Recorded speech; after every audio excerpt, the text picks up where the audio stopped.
Hi everyone, welcome back for another Matt Talks. And this week I wanted to do something different, and I thought who better to tell us about the history of Mews from literally inception to where we are today, but also hopefully to give us a vision of his future. And I said to Richard, why don't you join me and let's talk in 25 minutes about the history of Mews. This is why he doesn't invite me, by the way. I was like, how can we get Richard to talk within 25 minutes? But like, I love a good challenge. And luckily, with software like this, I can cut out bits and all of the ums and ahs we can cut out, so we can condense it in some way.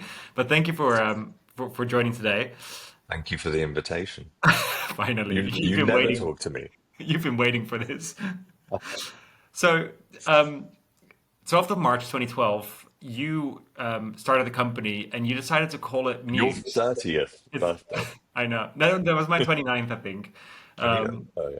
because a year later I joined only. So, what were you thinking calling a company a word that no one had ever heard of?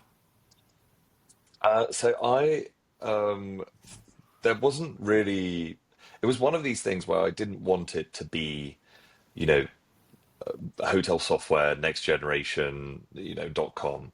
Um, I thought that it should be something evocative and something that can mean something and yet means uh, you can project on it basically like your own kind of meaning. And the first idea that I really had was, it should be an operating system for hotels. That ultimately what we're building towards, and at that time it was still very much a kind of a an app for guests, or basically a way for guests to personalize their stay, and for then the hotel staff to be able to take it on and actually kind of fulfill all of those different wishes. But ultimately we were building towards a an operating system. And so the greatest operating system that has ever been built is Windows. But running a hotel is not just about a single window, a single kind of sheet of glass. It's about, here is this department, here is this thing, here is this thing. And so I thought, well, it's actually not about windows, it's about an entire house. But it's a collection of these houses. There's a sales and marketing or sales house, there's a marketing house, there's a distribution house, there's a housekeeping house, there's all of these different things. And so I was like, okay, well, maybe it's a series of these houses together. And then I just started playing with that imagery. And having grown up half in London, I started thinking about Mews houses, and I also liked the idea that in Monopoly you put a couple of these houses together, they Makes become great. a hotel, and that's where I thought like Mews, like it's a nice imagery of a lot of these little houses together. And, whoever's been to London will see a lot of these kind of Mews rows, which are converted stables. And I like the idea that they were always kind of behind great houses. And so there's just a lot that started really, really working, that, behind every great business, there's a Mews, Nice. and all of these different things. So that's really where the name came from. And it, and it was very difficult to get Mews.com, but we managed to get it, There's a somewhere in story the there journey. that Yeah, we there's should a at some real point tell as story well, but it's probably not for today. there. Um, so when you thought about Muse, first of all, like because it happens before you set up the company, what was the original vision and has it changed? I think the original vision is, it was very much, the operating system for hotels.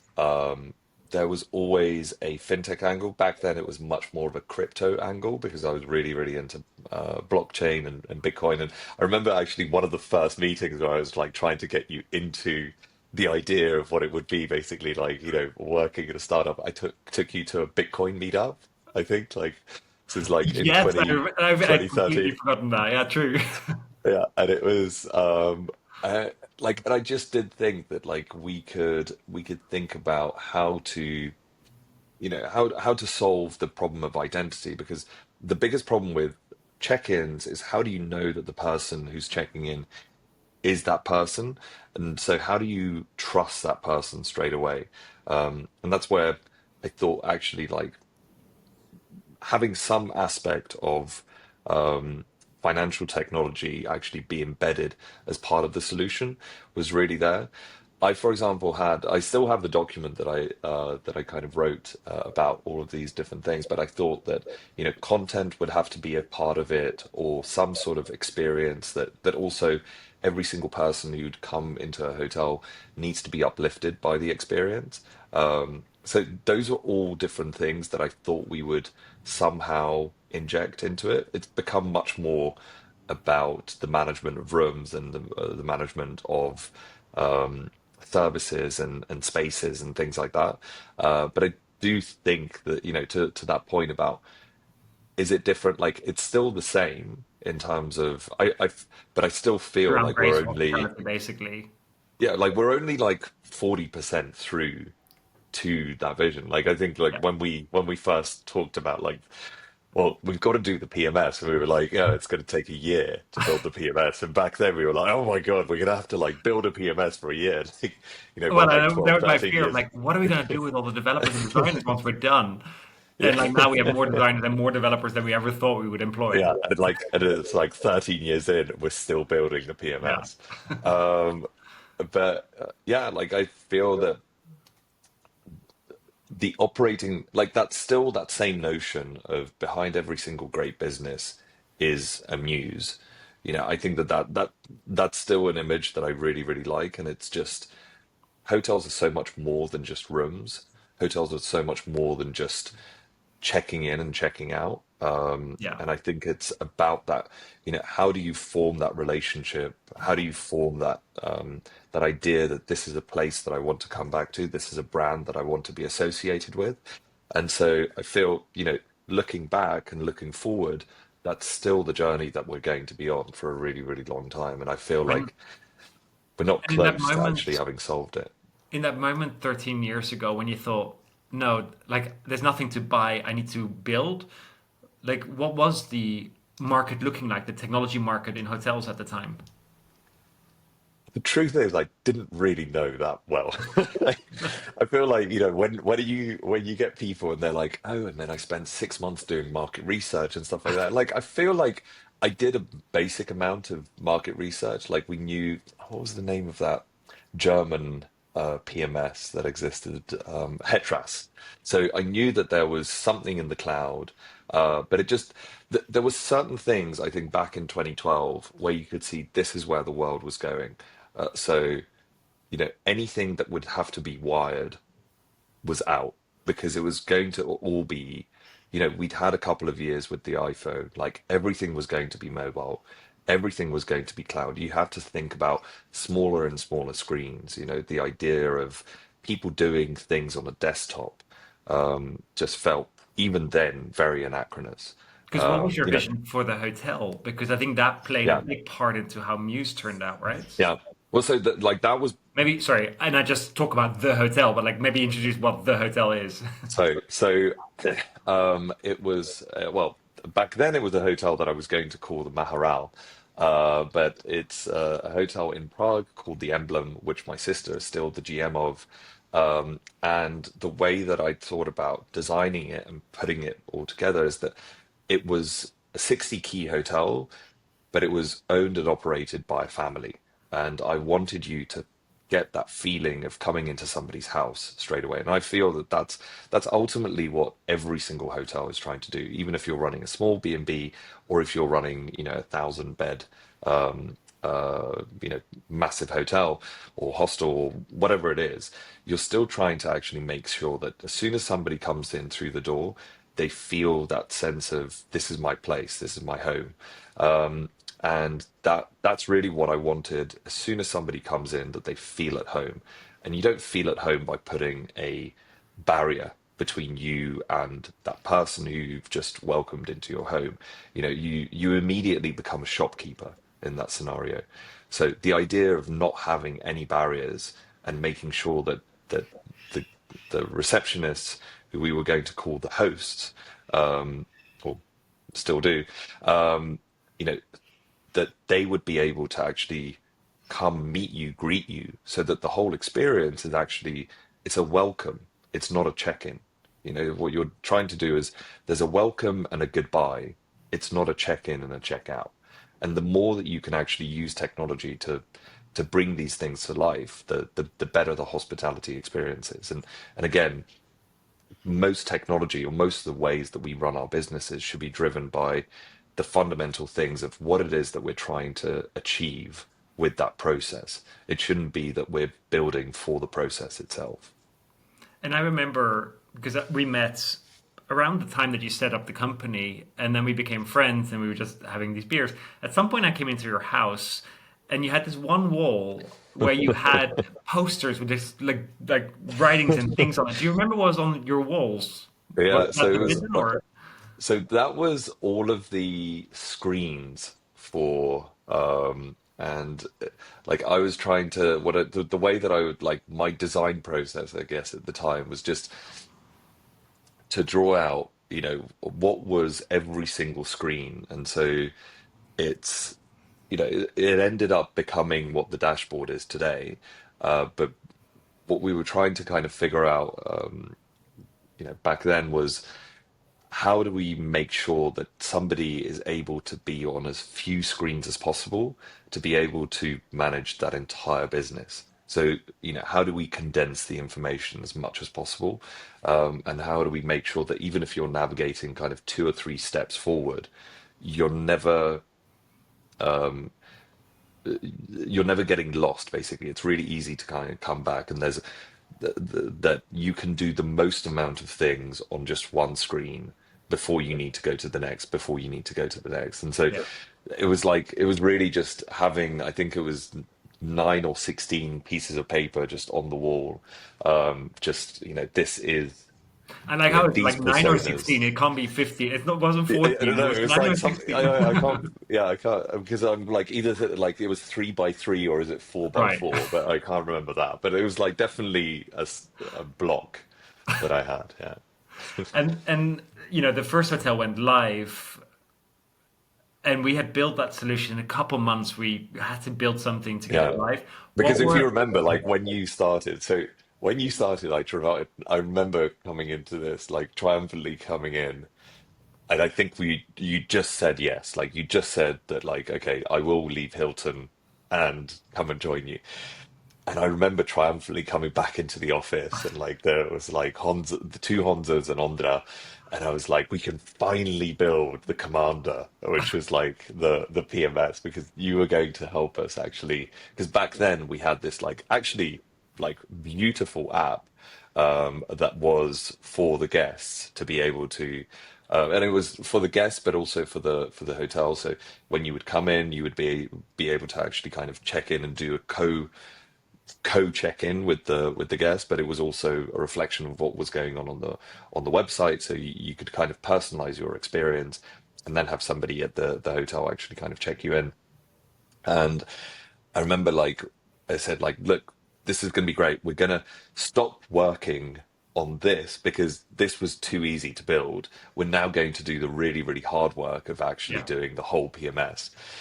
And that's I remember when you actually like first came in, and I remember even before that when you came in, and I was like, oh my God, he's gonna realize that this is not a proper company. We don't really have funding, but I did realize that at some point, but like I stuck with it, luckily. Like the first app that you built was an iOS app. No, was it iOS or Android? it was iOS. iOS. Did you ever think of writing to Apple? I know you did. Well, you know Tell that that story. I'm curious now. well, so like this was the thing about the fintech was that we thought like, how do we get people to check in as quickly as possible, and how do we make sure that um, it's really easy to actually kind of sign into the hotel, the same way that like on a website it should be really, really easy to kind of sign in. So this didn't exist at the time, but Yeah. essentially, I think what we came up with was basically sign in with Apple,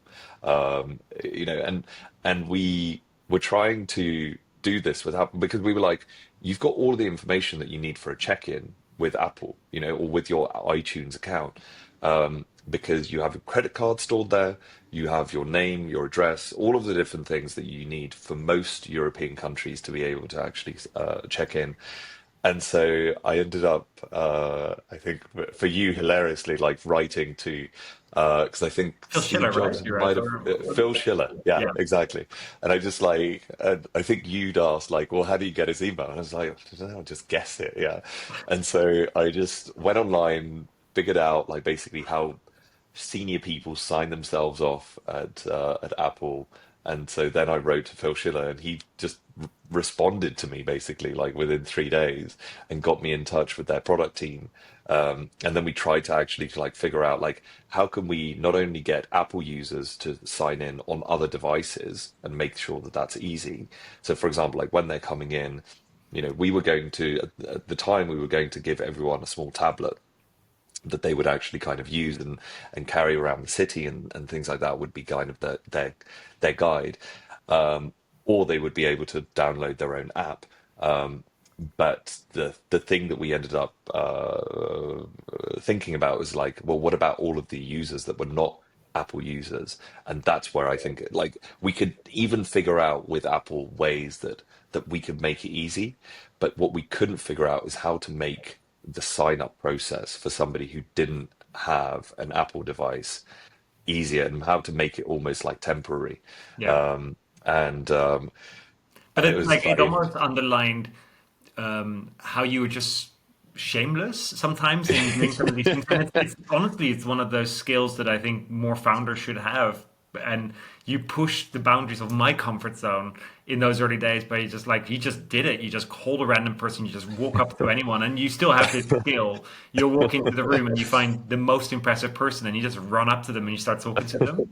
And yeah, it's but like life is too short, right? And I think like that, like I think that that's I think where we're really good is that like you have a structural approach to every single problem, and you're like, okay, well, if we're going to do this, then we need to do this, then we need to do this, and we need to do this. yeah, Whereas I kind of go like, well, yeah, but like first principles thinking, how would this work if this didn't need to exist in the first place? Okay, that logical thing. Okay, let's just go to that because that feels like the easiest. So, yeah. for example, like in this, it was like it's a boutique hotel in central Prague. Like most people are going to probably own iPhones, and if they don't today, they will in 5 years' time. So why not just make the whole Skip a thing few steps. Yeah, skip a few steps, basically? Like you might have a bit of pain, like in the first part, but let's just move towards that. And I think that is the way that I usually think. Like, and it's terrible because sometimes I do live 5 years in front, and like, don't worry, this is where the world is going, and everyone's like, but it's not there yet, you know. But I do think that it's good to have both of these things. yeah. Yesterday I was in the Prague office and I was hanging out with Jan, who is one of the developers that joined. Not one of the developers, but he's leading our community efforts on the R&D side today. He's been since employee 10, I think he's been with us. And I said, Yeah. "What's the question you want me to ask Richard tomorrow?" And he said, "What was your sales pitch in 2013? Do you still remember it?" That's the thing he wanted you to do. Oh my God, the sales pitch in 2013. Um, I probably have a deck like on my computer, but I won't get it up. But I think it's like actually quite similar because I think back then I was selling the future, whereas now we've actually built most of it. Um, You're selling a new future, like a new future now, moving yeah. forward. Yeah. Yeah, it's always like there's always a future. But how I was it hate, to sell? Because the first hotel, well, the first two actually were your yeah. family hotels, but then we had to go find actual customers. Was that an easy process? No, that was incredible. Like it was incredibly difficult because also selling a PMS is really difficult because you're doing the hardest, most kind of intimate work that a hotelier has, which is basically like it's their financial information, it's like the business information. So treating that lightly is just not, and we could say, look, we've done it for these hotels, but everyone in Prague was like, well, but that those are your family hotels, like, or these are, affiliated kind of things. It's like, it's not the same for our business. Like we need to be able to actually kind of trust you. And I think that the real pitch, I think, was and has kind of always been, we'll make it really, really easy for your guests to feel at home, and we'll we'll make sure that like we really led with the idea of automation, but it wasn't automation for its own sake. It was automation by hoteliers understanding that the guest welcoming process needs to be done easier, and we need to do that with technology. And I think that Yeah. people always resonated to that idea that, you know, it's the check-in that needs to be solved. Like no hotelier wants their guest to stand in a line. You know, like it's not a thing that you enjoy as a hotelier. Like, you know, I always say that like nobody goes to hotel school, nobody finds passion for hospitality because of the systems that they'll use. You know, like the thing that they love is the serving of the people, is being able to have great conversations, meeting great people. Yeah. So if you can get the technology out of the way to just make sure that that passion stays alive for as long as possible in, you know, in either very young people or people who just love to serve, who love to actually show real hospitality. I think people always resonated with that. So I think whatever the pitch was, whatever the screens were at that point, it's still the same thing that I think powers us today. Because I remember Honza, who turned out to become our CTO later down the line, and for the emblem, he was like, "Do you want me to build this? Sure, I'll build it because this is my job, and you're paying me to build this terrible system." But his mind morphed once we signed Hotel Liberty, who had Yeah. come up with the industry-leading solution, and they loved what we'd done. And for him to see it through the eyes of a hotelier, that they were onboarding a system, and he's like, "Oh, you're willing to pay for this thing that we built, and it's a real thing." And then that transformed how the developers looked at our bizarre kind of initial Yeah. ideas of what we were doing. I think that was the thing because I think this is genuinely the problem for most software developers. And I think it is a European problem more than, for example, an American one, because people think of software as, you know, here is a business need, basically, like let me try and translate that business need into code. Whereas I think what we were coming with was much more of a, dare I say, like Silicon Valley perspective of like, this is what we want the world to look like with our technology. We need to build for that world. And I think that was not the way that they had been taught in school about the Yeah, way that you should make technology and software. yeah. So that first hotel, the first real hotel, that was a paying customer. Do you remember the implementation of that customer and how we did? I know that we did really badly. I remember sitting in that room with the GM and with his director of revenue. Yeah, Yeah. And that was really in that little back room. in You the guys little back entered in room. that little back room. Yeah. Yeah, we've been there Yeah. many Yeah. times actually. Every Many time the times. printer Yeah. broke, we would be back. Yeah. Yeah, Yeah. Because it was like a lot. It was about the printer basically, and like how do we connect a cloud system to a like local device. a local device and Yeah. things like that. And those were like some of the biggest, hardest challenges to You actually must remember solve. this conversation that Honza had with the building management system of the emblem. Yes. Maybe tell that story. Well, so like the they didn't understand that we would not have the device there, like on site, Installed on the server in the back installed on office. the server. And they were like, but this is how hotels run. Like, why would you not have a reception desk? Why would you not have a local device that is a desktop? Like, even if you wanted to do a laptop, like that makes sense because at least that can be like plugged in with a cable. And surely everything should be plugged in with a cable. Yeah. And Because even they then, like insisted on, on a physical meeting with our developer in an yes, office where they could see him press buttons. And Hans yes. like, I don't need to be there. I can just connect it from the cloud. Yeah, and I think like it's funny saying it now, but I think the amount of questions that we got from everyone about when is the desktop version going to come, and we were like, well, we hope never to have a desktop version. Like it's funny, like in 2025, it does feel like a faraway discussion. Like we Yeah. still get it from time to time about people saying like, well, it needs to be like I need to see my data, yeah, and you're like, you don't like it's fine. It's in the cloud. Like that's where the exponentiality of all of that happens, and that's where you can get real time. That's where you Yeah. can get, now AI. But I think back then this was like mind blowing for people Yeah. that like you wouldn't have. a desktop version. Like, what would happen if, because back then it was like the internet speeds were not that high, and you did have outages all the time.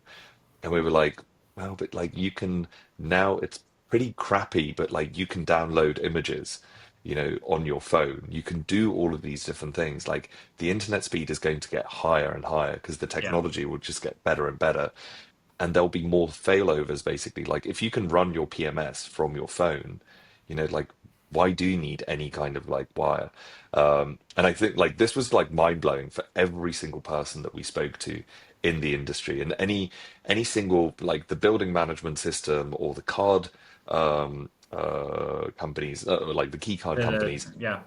yeah, like anyone would just like laugh us out the room and go like, "You guys are idiots." Yeah, like you'll find out in 6 months' time that Yeah. you cannot build this company based on these like sci-fi ideas. And it But still was, today, I think the majority of Mews hotels still have a reception desk. And it's not because our system doesn't run on a tablet. It's because the keycard systems are so antiquated and they need to be yeah, plugged into a wall because they are still on-prem. So if you think about a check-in, it's a credit card, it's a passport, it's keycards. And keycards is the last legacy yeah, bit that we can't fix the hardware of a hotel. And luckily now, finally, Assa Abloy has a really good cloud product, and we're starting to see hotels that don't need to have the reception, but it's so ingrained that we have a reception desk. But the only true reason for the desk was because things had to be plugged into the network walls, and you couldn't yeah. move things around. But again, it goes back to that again, that first idea. Like you want the way to come into a hotel to be a handshake. And it's also a thing, like you build a reception, the receptionist will hide behind it. Yeah, Yeah. You build any kind of space where, because people are awkward, people don't want to welcome other people. They kind of, they want it to be official. I feel like a lot of what we see is like these kind of, what, what people dress up as, ways to be, more formal or something like that. That's just a way to like still essentially kind of diminish that trust. Like the trust needs to come from a handshake, from a greeting, from a bow. That's how humans greet each other. It's not by handing over a passport. yeah, Yeah, and I think that the technology, the reason why mobile works, and because it's more in tune with how humans actually want to live. Like they don't want, if they want to kind of sit down and do work, they go to a place of work. Yeah. But if they want to come to a place of welcome, they don't need a desk in between that. yeah. So if you think about Muse as a company, the early years were probably, well, I know that weren't easy. What were some of the major moments that you remember that, in that early journey of survival to growth journey? Like, what were some of the things that you have ingrained in your mind that I think important cultural moments that we still tell to our teams today? Like I think that there's um, a lot of the self-sufficiency. For example, like remember the ritual that we would make every single developer, put their own desk Yeah, together. I always those kind of things were like always quite fun because we were like, don't ask a question, Google it. It was just like make sure that you're not creating like that you're unknowing of something like that isn't creating more value. strain, stress, Yeah, basically, like onto somebody. Like somebody else doesn't have to think for you, basically. Like think about how you can solve your own problems, yeah, basically, as much as possible.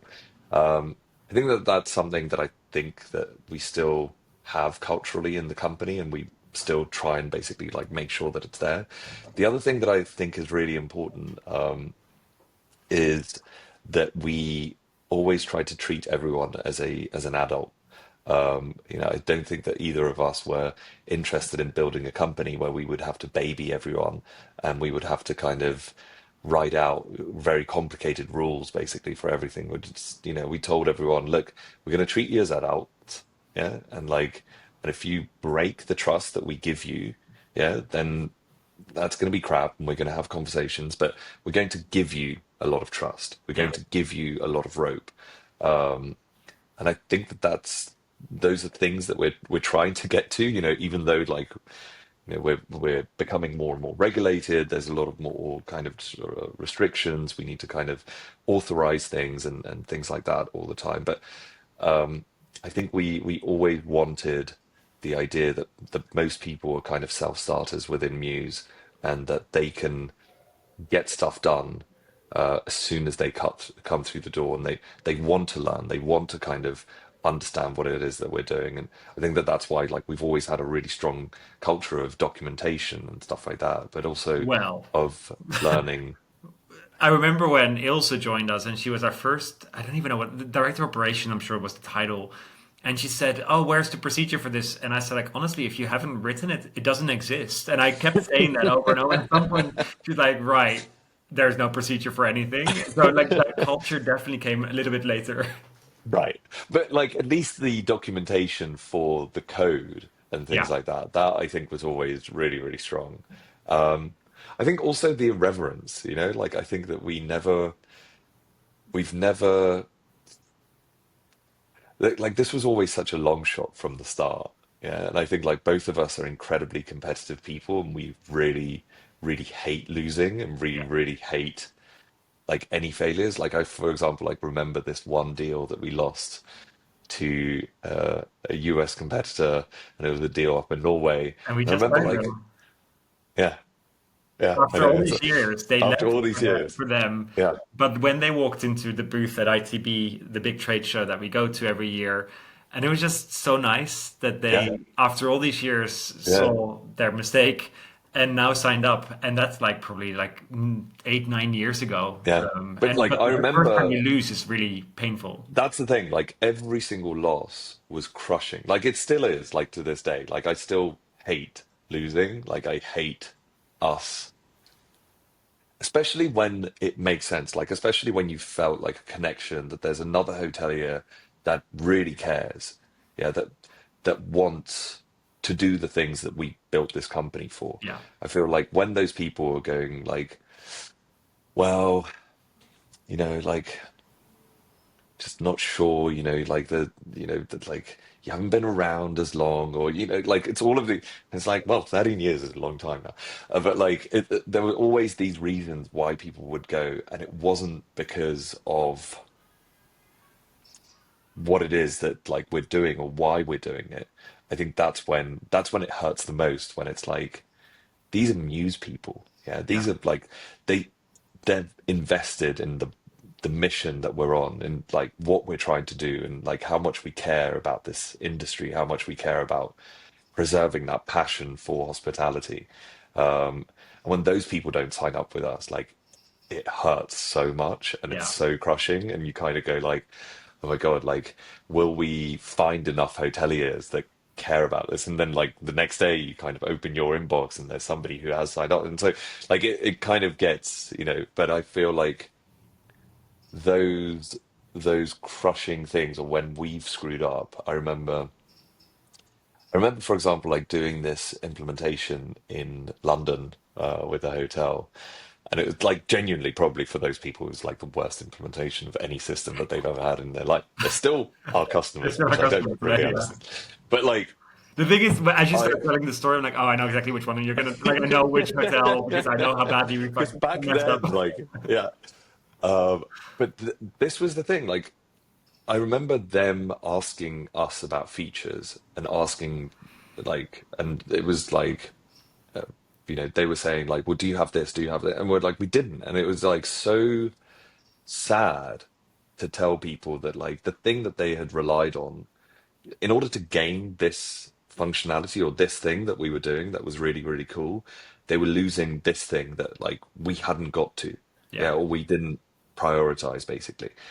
And I actually remember like being so sad about it, that like you would speak to some of these people who were really relying on it, and who were trying to actually, be supportive, but they were really, really crushed at like now having to do more work to be yeah, able to work with the system. And I like, I remember those are the types of things that I really, really remember. Like it's like For example, I really remember like when people go like, "Oh, it must be so hard running this business and stuff like that." It's like I'm like, what was really hard is telling the developers that they're not getting paid for another 2 weeks.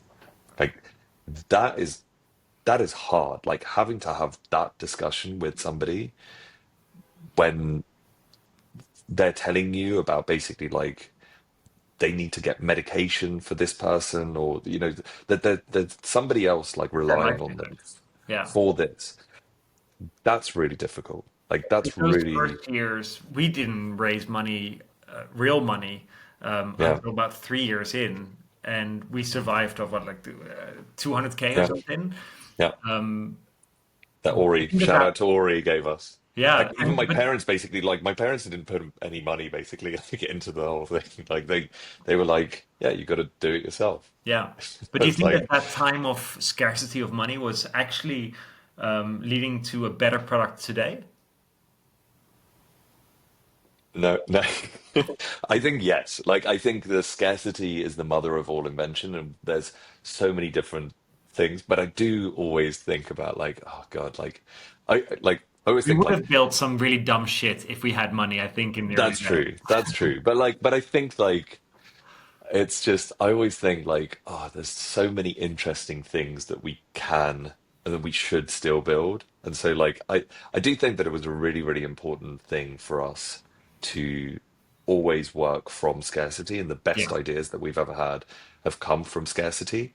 But at the same time, it just still feels, I think that this is why we believe that we have to be bigger, because there's just so many things that we haven't built, so many problems that we haven't solved.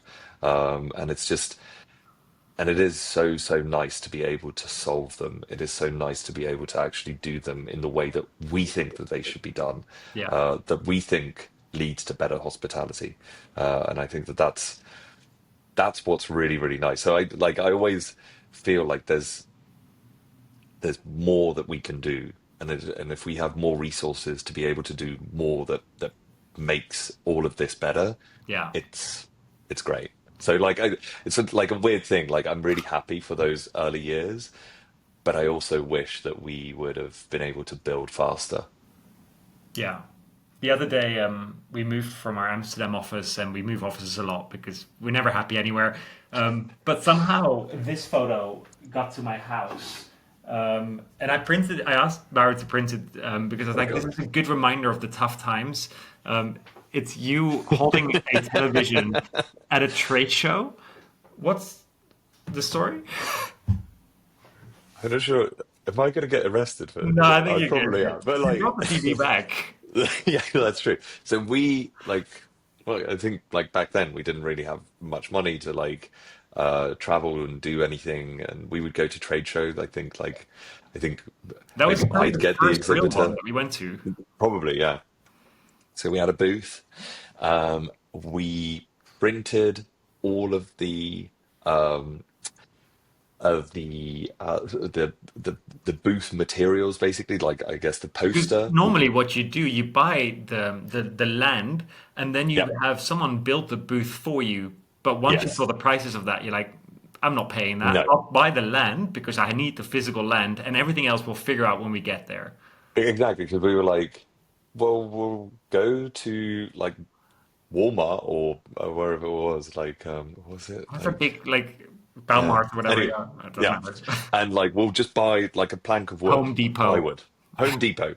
We'll go to Home Depot, buy a plank of wood, you know, get a,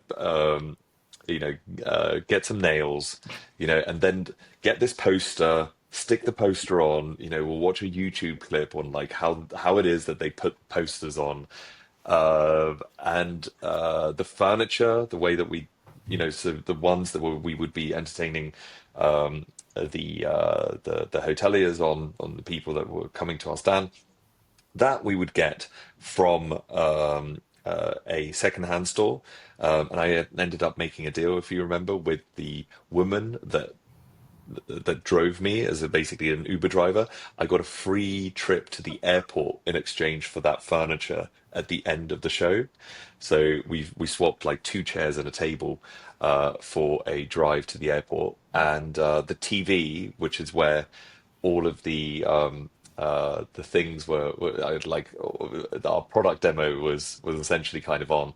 That was from the Airbnb that I because we had this like tiny screen, But and the yes, booth, that in the end, if you can see this, some of you might be listening to this only, but like the booth turned out from very far really just good. printed, it looked fine. But when you opened your eyes, like the bubbles of the print and Yeah, stuff. shout out to Craig, who was second week of his thing, and like we really put him to work. We were like, "Here's a hammer, yeah, like put up this wall." But it's like I think it's a really important cultural moment for us where we're like, you can actually do a lot. You can be everywhere, even if you don't have money. And you know, there was, and that trip actually, there was a few moments in that trip. I Do can you show remember you this another as photo. well? Do you remember this? We were so close to also. Yeah, yeah.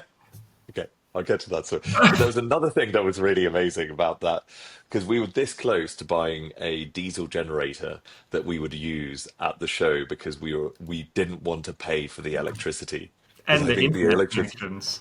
and the internet. Well, the internet connection we didn't pay for because we literally just had our phones and we tethered the whole thing. Yeah, and As so we were demoing our that system, yeah, it was yeah, exactly. Which like worked out well. Like nobody noticed. Yeah. yeah. Um, but I'm not sure if we got any business out of that show, but I think the story's great. And that photo there was so every single morning. Okay, I You need to start earlier. So you had promised to a hotel an automatic workflow where every morning at 9 a.m., I think the daily report would be dropped to the hotel because they had an integration, pick up that report from an FTP folder somewhere. And you had said, sure, we'll do that. Um, Not thinking that we actually didn't have development power to physically build that. So what happened? yes. So I figured out a it's like if people know Zapier, there's another service called If This Then That. And I figured out that there's something that could basically replicate it. So I could take the download of the I could go into that hotel, download the file, drop it into this service, actually kind of transform the data into the way that the hotelier in this case wanted to actually kind of see it, and then deliver that data. But I had to do it manually because there was no development Every power single day every single day. at And 9 my a.m. like my favorite thing was that if I missed by a couple of minutes or something like that, I'd always be like, "Oh, I'm so sorry, the automation broke." But it was like it was just like me sleeping in or doing something Well, like, basically that was and no, this photo was us in the US, so it had to be delivered at 9 a.m. European time. So in the which meant US, that I had to wait. So I think it was Central Time. Anyway, but I had to wait till 3 a.m. or 4 a.m. to actually run that report, to pretend and that the automation was working. 100%. And I And don't even that's know if this hotel found out that this is what we did in the end.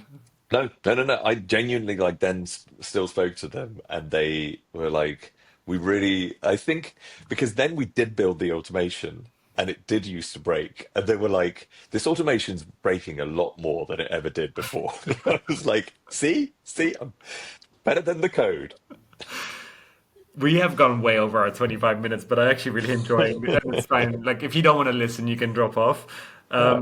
If you It's think nice. that, Like you're the one like asking me all the I questions. know, I I'm should sorry. actually do another one, which is like a Richard asks, where I actually kind of like get your view on all of these things. If you think back to the last 13 years, what's the moment or moments that you're most proud of?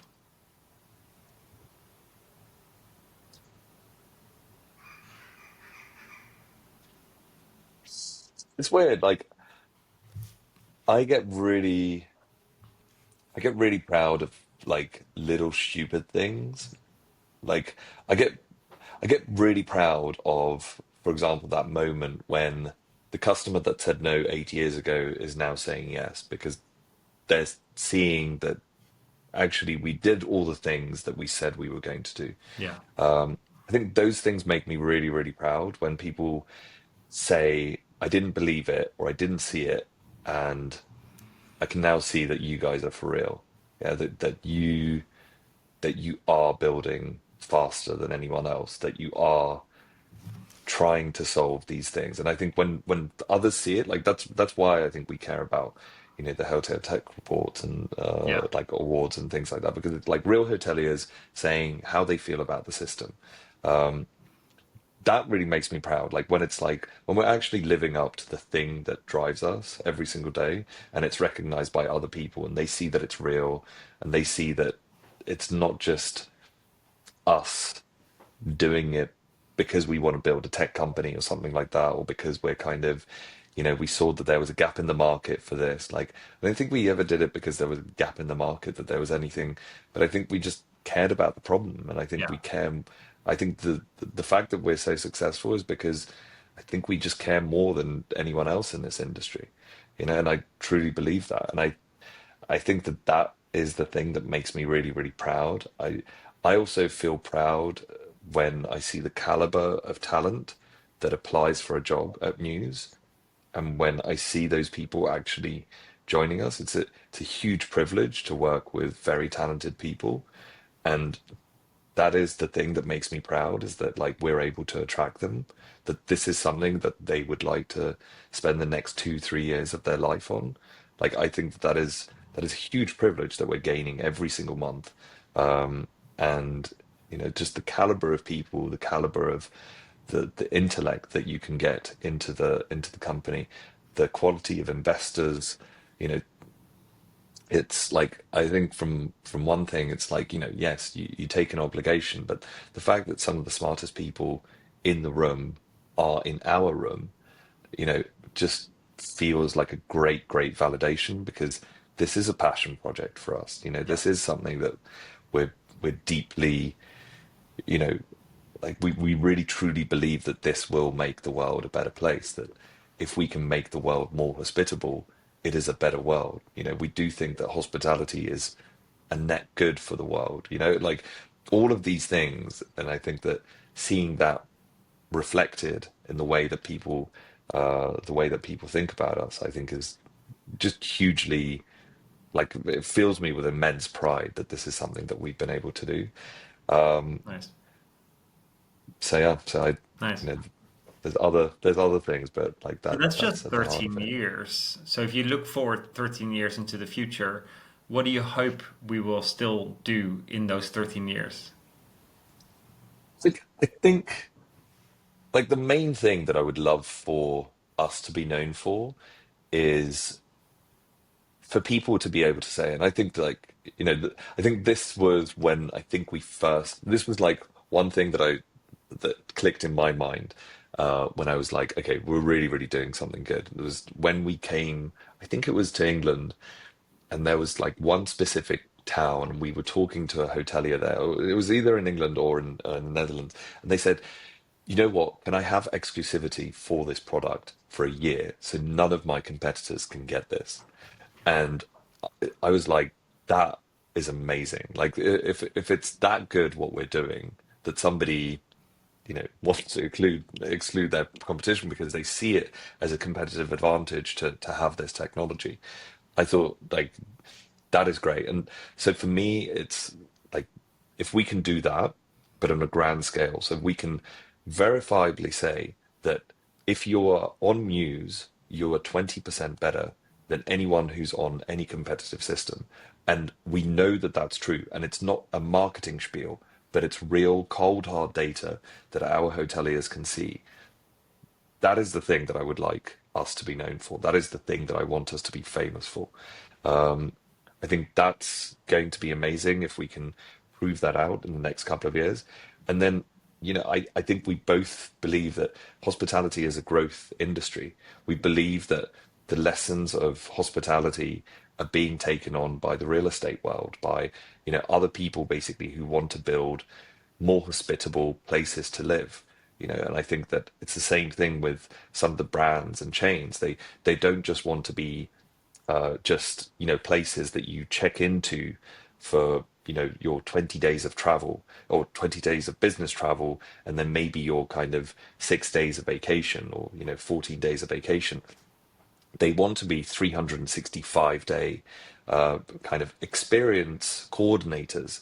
They want to be a part of people's lives in a much more symbiotic way, to really bring that hospitality. And I think that that's where I get really, really excited about where the future of news basically kind of takes us, because it's also where I think the future of this industry is going to, which is that it should grow. It should grow into different categories. It should not just span just hotels, hostels, and maybe alternative lodgings, but it should basically kind of follow a person's, you know, steps through their life, basically. So it's, they might start out in student housing, basically, that's powered by Mews, that then links their profile basically to the next stage of their life, to the next stage of their life, to those business trips and to those places where they actually kind of live, but they're operated as, whether they're kind of branded residences or whatever they are, but all the way through to,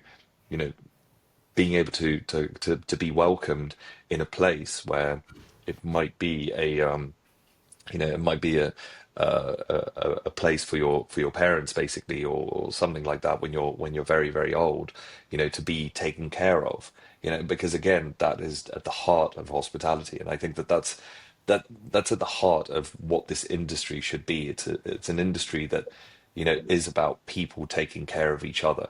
And that feels like that's the growth vertical that this industry has to be on. And I think that that's where we get passionate about being able to help more and more, you know, owners, more and more operators, and more managers basically be able to deliver that kind of feeling of hospitality, that central thing that we started it, the company with. I think that's where we get really, really excited about being able to grow the company to be that mesh that brings this all together. Nice.